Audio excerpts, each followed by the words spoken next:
આજે આપણે પહોંચી ગયા છીએ દાહોદના કેદારનાથ મંદિર।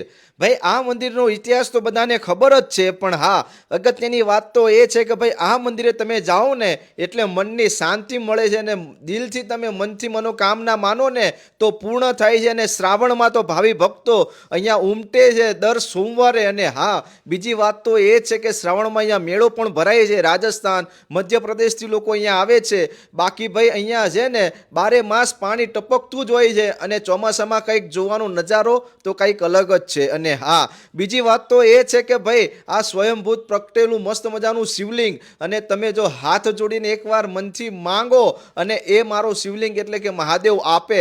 બાકી બીજી અગત્યની વાત તો એ છે કે ભાઈ આ છે ને અહીંયા એક ગુફા પણ છે અને એ ગુફા ઉજ્જૈનમાં નીકળે છે આવું પણ કહેવામાં આવે છે। અને આ મંદિર પાંડવો વખતનું મંદિર હોવાનું એક જાણ છે એવું લોકોનું કહેવું છે। તો એકવાર તમે આ મંદિર ઉપર અચૂક વિઝિટ કરો। હું તો ગયો હતો અને રિયલીમાં અહીંયા બહુ મજા આવી અને ઘણા ભક્તો અહીંયા આવે છે દર્શન કરવા, પિકનિક મનાવવા। તો તમે પણ એકવાર અચૂક આવો। અને હા જો તમે આ મંદિર ઉપર આવ્યા હોય તો કોમેન્ટમાં જય મહાદેવ લખજો અને આ રીલ બધાને શેર કરજો અને કોમેન્ટ અચૂક કરજો।